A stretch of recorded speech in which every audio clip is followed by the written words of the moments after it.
এটা mission nature স্পেকট্ৰামৰ উদ্যোগত এইটো আৰম্ভ হ'বলৈ গৈ আছে। আমি ইমান দিনে কথা পাতিলো কি হাতী মানৱ সংঘাত কিন্তু সমাধানৰ সূত্ৰটো আজিলৈকে ওলাব পৰা নাই। কোনোবা কয় যে এই এক্স ফৰ্মুলা দি এইটো সলিউশন হ'ব, কোনোবা কয় ৱাই ফৰ্মুলা দি সলিউশন হ'ব, কিন্তু আজিলৈকে হোৱা নাই। তো ইফালে এই সংঘাতৰ কাৰণে আমাৰ নিৰী মানুহৰ জীৱন কেতিয়াবা যাব লগা হয়, কেতিয়াবা ইভেন আমাৰ গণেশ বা হাতীৰো জীৱন যাব লগা হয়। কিন্তু আমি অলপ ইয়াতে সকলো এটা পজিটিভ এটা মানসিকতা ডেভেলপ কৰিব লাগিব। কাৰণ আপুনি চাওক যে বায়োডাইভাৰ্চিটি যিটো ফ্লোৰা এণ্ড ফোনা বুলি কয়, যিটো আমাৰ এনিমেল যিটো দুনিয়া আৰু যিটো আমাৰ এইটো আছে কি প্লেন্টছৰ যিটো দুনিয়া, এই দুটা দুনিয়াটো বাদ দি পেলাই ইয়াত আৰু কোনো দুনিয়া নাই।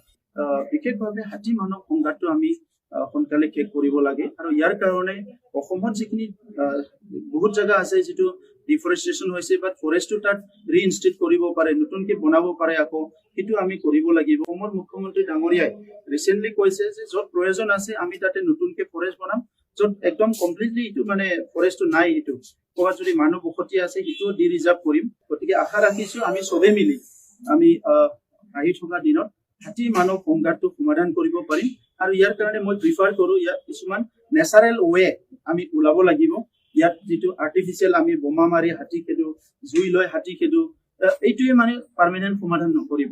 আমি কিছুমান পাৰ্মানেণ্ট সলিউশন ওলাবৰ কাৰণে আজিৰ যিটো আলোচনা চক্ৰ, আজি যিটো হাতী মংগলম যাত্ৰা প্ৰগ্ৰাম লঞ্চ কৰিছে, ইয়াত মানে ইয়াৰ গোটেই সলিউশনটো ওলাব বুলি মই আশা কৰিছো। এতিয়ালৈকে তেনেকুৱা এটা পজিটিভ আলোচনা চলি আছে যে আমাৰ বড়োলেণ্ডত যিমান চোৰাং চিকাৰী আছে তেখেতসকলে একেলগে আত্মসমৰ্পণ কৰিব বুলি এটা মেছেজ আমাক দি আছে। আৰু গান্ধী জয়ন্তীটোকে ডেটটো তেখেতসকলে প্ৰিফাৰ কৰিছে। ভেৰি মাছ হোপফুল, মই 100% পজিটিভ যে তেখেতসকলে ইয়াত আহিব, মন পুতি লৈ আহিব আৰু কোনোদিনে স্বীকাৰ নকৰিব।